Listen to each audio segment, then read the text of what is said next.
kingdom of his dear Son, who purchased our freedom and forgave our sins.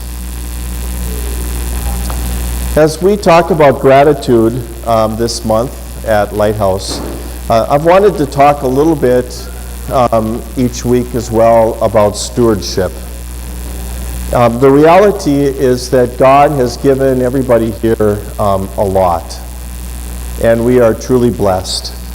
And the primary way that we give thanks to God is to be good stewards of what God has given us, to take care of the things that God has given you. What has God given you? Well, God has given you a body. Part of being a good steward is taking care of your body. God has given you time. Part of being a good steward is taking care and managing your time. God has given you people in your life. Last week I talked a little bit about how one of the radical changes in how I viewed the people in my life was when I realized that it's not my wife or my children or my friends, that they are God's people who have been entrusted to me for a period of time. God has given me time and talents. God has given me possessions. How do I steward them? One of the primary ways we thank God is not just with words, but with how we steward what God has given us. When we think that all of these things are just mine, then we begin to think, and I can do with them whatever I want. Stewardship is actually to say, everything in my life really belongs to God. I brought nothing into this world, I'm going to take nothing out. And in gratitude, I'm going to ask God, how is it that I should steward them or take care of them? You know, we get pretty good about some of these things. Some of you are pretty good about keeping good care of the people in your life. Some of you are pretty good at stewarding your time. Some of you are pretty good at stewarding your own body or your health. But oftentimes our perspective is, but really I'd rather leave my stuff and my money out of it. And what that does is it actually robs us of contentment. And because it robs us of contentment, it robs us of gratitude and joy and faith. Here's something important. I'd like you to think about this, and if you remember anything, maybe take this home with you today. It's impossible to be truly thankful for what your hands and arms are clutching. It's impossible, I think, to be truly thankful for what your hands and your arms are truly clutching. To be truly thankful for such things, one has to be able to let them go. Been rereading a book, I quoted a little bit from it last week, titled "When the Game is Over, It All Goes Back in the Box" by John Ortberg. And in his book he writes, Michael Drosnin wrote a book about a man whose name became synonymous with the hunger for more. He wanted more wealth, so he built one of the greatest financial empires of his day. He wanted more pleasure, so he seduced or paid for the most glamorous women money could buy.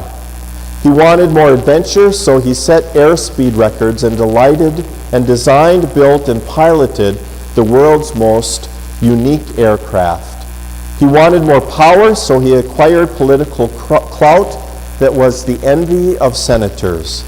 He wanted more glamour, so he crashed Hollywood-owned studios and courted stars. Drosnin tells how this man's life ended. He was a figure of Gothic horror, ready for the grave. Emaciated, only 120 pounds stretched out over his 6'4" frame. Thin, scraggly beard that reached midway unto his sunken chest. Hideously long nails in grotesque yellowed corkscrews. Many of his teeth were black and rotting stumps. A tumor was beginning to emerge from the side of his head. Innumerable needle marks. Howard Hughes was an addict, a billionaire junkie. And here's the question, he says, if Howard Hughes had pulled off one more deal, one more million, tasted one more thrill, would it have been enough? He writes, we suffer from an apparently limited capacity to take what used to be wants and turn them into needs. Have you ever noticed that in your life? That we have an incredible ability to turn things that really are wants into things that we need. We live in what theorist Greg Easterbrook calls abundance denial. We live in what social theorist talks about in a way that says that men and women construct elaborate mental rationales for considering themselves materially deprived, and in so doing only succeed in increasing their unhappiness. We suffer from something called reference anxiety, more often referred to as keeping up with the Joneses. We don't ask if our homes or our cars meet our needs. We ask if they are nicer than those of our neighbors. We work like crazy to make it so, but what do we do when the Joneses refinanced? We suffer from the effects of entitlement. If I think long enough about something I really want, my mind can convince itself that I deserve to have it, that somehow my rights have been violated if I do not have it. Goes on to talk about a study that was done where they interviewed people who had won the lottery. And they were really happy for a while. And they actually contrasted them with people who had also experienced a sudden paralysis in their life due to an accident or a disease. And it was interesting that over a period of time, the people who had been paralyzed and had learned to adapt in their life to their paralysis actually were happier than those who had won the lottery and now had realized how messed up stuff could really make their life. Isn't that interesting? Jesus tells a story about a workaholic. Says that this man worked and worked and worked and worked. He became quite wealthy. And people were starting to tell him, you know, you probably should just maybe retire or start to take it easy. Eat, drink, and be merry, huh? And he thought, oh, I don't think I can do that quite yet. I don't have quite enough. And so he decided that he was going to keep on working, and he was going to just build a bigger and a bigger portfolio. And then one day when he would get enough, he would finally retire, and he would relax, and he would take life easy. And then Jesus says that God looked at this man, and he called him something that I don't think anybody here would ever want to be called by God. God said, "You fool, you fool, for this very night your life is going to be taken from you." My first parish, I knew a business owner. He was a very nice man, a very nice family. And he lived in a small town, ran a business, and if you are a business owner, you know that you never get away from the business. And he worked, and he worked, and he worked. And I would ask him once in a while, are you going to take a vacation or get away? And someday he will, he would say. Someday I'm going to take my wife to these wonderful places when I retire. And one day, in her late 50s, his wife had a serious heart attack, and a couple of days later she died. And all of those dreams of travel, all of those dreams on how they would enjoy the many blessings of their life, they were gone. And I was reminded of the words from Ecclesiastes. It's chapter 4, verse 8, that says, "There was a man all alone. He had neither son nor brother. There was no end to his toil, yet his eyes were not content with his wealth. Reason is because it's not our stuff that makes us truly rich. Turn with me in the Bible to Ecclesiastes chapter 2. In the Recovery Bible, it's page 825. In the Church Bibles, it's 505 or 551. 505 or 551. Book of Ecclesiastes comes after the book of Proverbs. Ecclesiastes chapter 2, verse 9. Now, you got to remember that this was written by the richest man to have ever lived. His name was Solomon, and he literally owned everything in his day, and he was also considered the wisest man on earth. And in chapter 2, verse 9 of Ecclesiastes, it says, "So I became greater than all who had lived in Jerusalem before me. My wisdom never failed me. Anything I wanted, I would take. I denied myself no pleasure. I even found great pleasure in hard work, a reward for all my labors. But as I looked at everything I had worked so hard to accomplish, it was all so meaningless, like chasing the wind. There was nothing really worthwhile anymore." Some of the basics of being a good steward and being grateful for what God has given you, some of those basics actually lead to a heart of gratitude. And they lead to what really is a heart of contentment. In 1 Timothy chapter 6, verse 6, it says, "True godliness with contentment is itself great wealth." Some of those basic tenets of stewardship and gratitude are an understanding in yourself that God owns everything, that God has put us here to work and to earn a living, and that we should work hard. There's something very godly and spiritual about work. But that we should also be good stewards of what we have received and take care of what God has given us.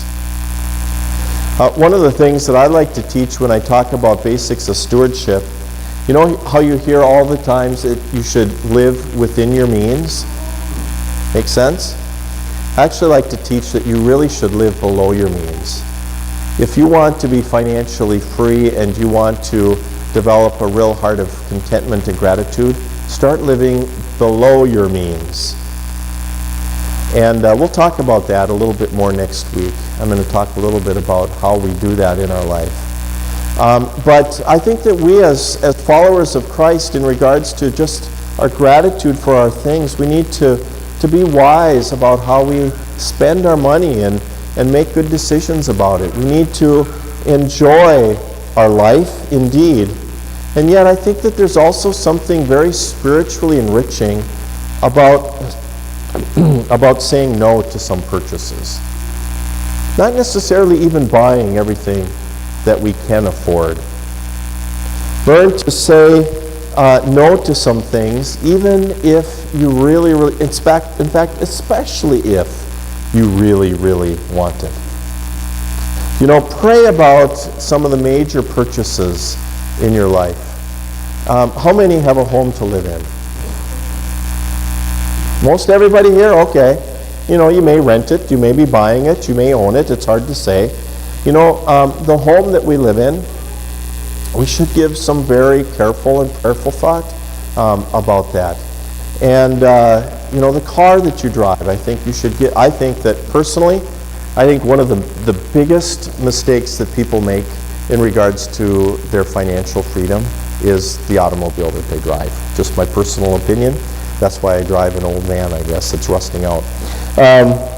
Don't let your lifestyle rob you of the ability to be free and to be generous and to be content. And just a word to those of you who might be in debt to credit cards and are in financial stress right now, ruthlessly attack it. Get some help if you need it. Ruthlessly attack it. If you have credit card bills that you cannot pay off every month, it's a problem, and you need to take care of it and handle it. I think that when we make financial decisions about our spending, it is a sign of gratitude. I want to give you an example of that in my own life. My wife and I live in a home in South Fargo that we bought 20 years ago when we moved here. And when our kids were growing up, about junior high years, we talked very briefly about buying a larger house. It's a pretty modest split-level home. And I don't know if we just intentionally decided, we're not going to get a bigger home, or we just never did. How those things work sometimes, you just never get around to it. But we didn't. We were able to refinance a little bit. And when I lost my job about a year and a half ago, about at the same time, we paid our home off. You talk about financial freedom and the good decisions that we sometimes make about lifestyle choices that have not only an influence on our life, but also an influence on our gratitude and our sense of contentment with what God has given us. I was thinking about how we put our hearts in the right place in regards to gratitude and stewardship. And I was thinking about something that I taught the kids at confirmation. We have a confirmation class here. It's 5 students. They're all my favorite. And we have a good group on Wednesday nights. And I was describing to them what sin is. And it's tough to describe what sin is to adults, much less to young junior high, middle school kids. And I came up with this illustration that I really like, and I thought, you know what? This illustration really works very, very well with stewardship as well. Rich, would you mind helping me? I always pick on you for these kinds of things. Everybody smile at Rich.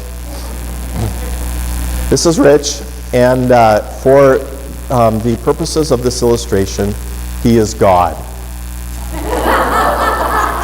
Don't let it go to your head, okay? In fact, we'll just say that he's Jesus. What makes it easier, okay? All right. And what I said to the kids is that God created us for a relationship, to be face to face. What is sin? Here's what sin is. Best description I've come up with.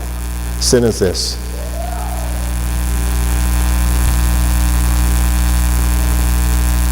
Here's how I look at life. It's mine, it's mine, it's mine. Don't want to get, God in between life and my world. I'm going to do things my own way. I'm going to live it on my terms, right? Okay?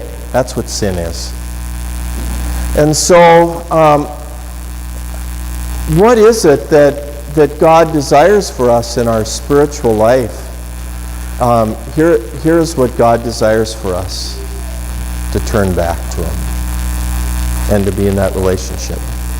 Yeah, thank you. You're not done yet, though. So what does that have to do with stewardship? You think it's possible to sin with your possessions?